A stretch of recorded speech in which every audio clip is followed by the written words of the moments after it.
আগামী কয়েকদিন আপনার নর্থ বেঙ্গলেতে যেমন চলছে সেরকমই। আপনার নর্থ বেঙ্গলে জেলাগুলোতে আপনার fairly white spread or white spread এরকম রেনফল থাকবে। মেনলি আপনার নর্থ বেঙ্গলের যে এক্সট্রিম নর্থের যে 5টা জেলা আছে, দার্জিলিং, কালিম্পং, জলপাইগুড়ি, আলিপুরদুয়ার, কোচবিহারে, ওখানে আপনার আগামী 7 দিনের প্রত্যেক দিনই হোয়াইট স্প্রেড রেনের সম্ভাবনা আছে। আর ওটার কারণটা যে মনসুন তো ঢুকে গেছে ওখানে, সেই কারণে ওইখানে আছে। এবং নর্থ বেঙ্গলের অন্যান্য যে জেলাগুলো আছে সেখানেও আপনার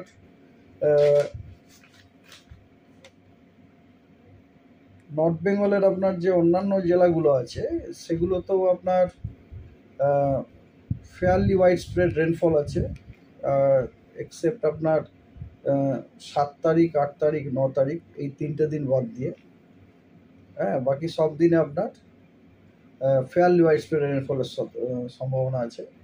আর সাউথ বেঙ্গলে আপনার আজকে সব জেলাতে নেই, যেমন সাউথ বেঙ্গলেতে বর্ধমান, বীরভূম, নদিয়া এবং মুর্শিদাবাদে আজকে ফেয়ারলি হোয়াইট স্প্রেডের ফোরকাস্ট আছে।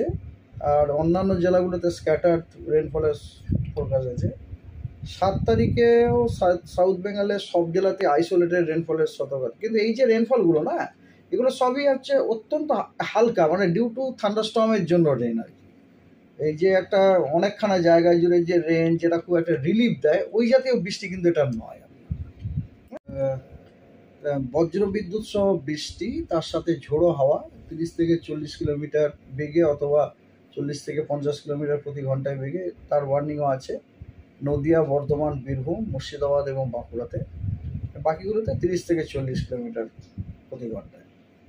নর্থ বেঙ্গলে আপনার সব জেলাতেই কিন্তু বজ্রবিদ্যুৎ সহ বৃষ্টি, তার সাথে 40 থেকে 50 কিলোমিটার প্রতি ঘন্টায় ঝোড়ো হাওয়ার সতর্কবার্তা দেওয়া হয়েছে। এবং তার সাথে ভারী বর্ষণের সতর্কবার্তা দেওয়া হয়েছে দার্জিলিং, জলপাইগুড়ি এবং নর্থ দিনাজপুরে।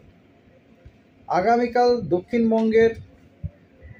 দক্ষিণবঙ্গের মেদিনীপুর, দুটি, নদিয়া, মুর্শিদাবাদ এবং বীরভূমে বজ্রবিদ্যুৎ সহ বৃষ্টি, তার সাথে 30 থেকে 40 কিলোমিটার প্রতি ঘন্টায় আপনার ঝোড়ো হাওয়ার সতর্কবার্তা দেওয়া হয়েছে। এবং পুরুলিয়া, বাঁকুড়া, ঝাড়গ্রামে হট অ্যান্ড হিউমিড ওয়েদারের সতর্কবার্তা দেওয়া হয়েছে। আর নর্থ বেঙ্গলে ভারী বৃষ্টি 5টি যে উত্তরের জেলা সেগুলিতে দেওয়া হয়েছে। এবং বজ্র বিদ্যুৎ সহ বৃষ্টি, তার সাথে 30 থেকে 40 কিলোমিটার প্রতি ঘন্টায় গতিবেগে ঝোড়ো হাওয়া জলপাইগুড়ি এবং দুটি দিনাজপুরে দেওয়া হয়েছে।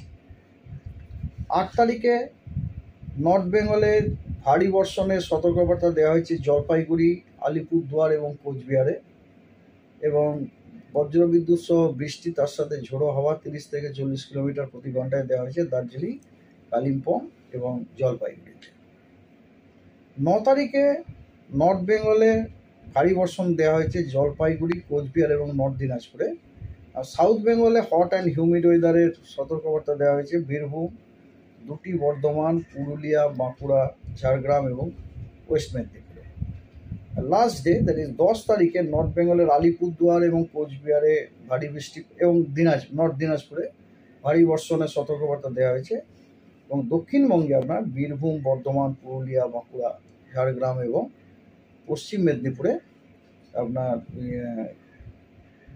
আপনার হট অ্যান্ড হিউমিড ওয়েদারের সতর্কবার্তা দেওয়া হয়েছে। আর মনসুন আসতে তো দেরি হবে, এটা আপনাদেরকে আমি আগের দিনই বলেছিলাম। কারণ আমরা সকলেই জানি দক্ষিণবঙ্গে মনসুন ঢোকার যে রাস্তাটা, সেটা হচ্ছে দক্ষিণ দিক দিয়ে হাওয়াকে আসতে হবে, অথবা দক্ষিণ পূর্ব থেকে আসতে হবে, অথবা পূর্ব থেকে আসতে হবে। তো এই মুহূর্তে আমাদের যে ফোরকাস্ট ফ্লো প্যাটার্ন, উইন্ডের যে ডাইরেকশন আমরা যেটা পাই, যার বেসিসে আপনাদের আমি বলতে পারি যে এই মুহূর্তে প্রথম কথা নর্মাল ডেট তো 10 তারিখ আমরা জানি, 10 থেকে পরে নর্মাল ডেটের মধ্যে আসবে বলে আমাদের মনে হচ্ছে না। নর্মাল ডেটের আগে তো আসার আমি কিছু সংকেতই দেখতে পাচ্ছি না, একটু হয়তো দেরি হলেও হতে পারে। আমরা আপনাদের আবার আপডেট দেবো। এখন দক্ষিণবঙ্গে যে হাওয়াটি আসছে পুরোপুরি উত্তর পশ্চিম দিক থেকে আসছে। যে হাওয়া গরম, যে হাওয়া শুষ্ক, যে ধরনের হাওয়ার আমরা সম্মুখীন হয়েছিলাম আপনার আমার মনে এপ্রিল মাসে, তাই না? এপ্রিল মাসে হ্যাঁ, ওই রকম ধরনের হাওয়ার আমরা আবার সম্মুখীন হতে চলেছি, আসছেও। সেই কারণে আপনারা দেখতে পাচ্ছেন প্রচণ্ড গরম এবং খুব ড্রাই অলসো, এবং যেটুকু ময়েশ্চার আছে তাতে অতটা ময়েশ্চার নেই যাতে করে আপনি থান্ডারস্টর্ম ফটাকসে পেয়ে যেতে পারেন, অনেকক্ষণ ধরে চলতে পারে। কিছুদিন আগে হয়েছিল একটা স্কোয়ার লাইন দেখা গেছিল, নর্থ ওয়েস্টার একটা এসেছিল, সেটা কদিন আগে, সেটা তো আপনাদেরকে আপডেট করা হয়েছিল, নর্থ ওয়েস্টার এসেছিল এবং তাতে আমরা বৃষ্টি পেয়েছিলাম, কিন্তু সেরকম অত বেশি বৃষ্টিটা পাইনি যেটা আমরা পেয়েছিলাম এর আগের একটা ইয়েতে ঝটকাতে যখন পেয়েছিলাম। ঠিক আছে স্যার, আবার কি হিট ওয়েভের কোনো? ইট ইজ টু আর্লি, কিন্তু কথা যে টেম্পারেচারটা বাড়ছে, বুঝতে পেরেছেন? এখন দাঁড়ান, আপনি যখন আমাকে জিজ্ঞেস তাও করলেন কতদিন থাকার সম্ভাবনা একটা আছে, যতক্ষণ না এখনো পর্যন্ত আমি আপনাকে বললাম না 13 তারিখ পর্যন্ত কিন্তু মোটামুটি হাওয়া উত্তর পশ্চিম দিক থেকে আসছে।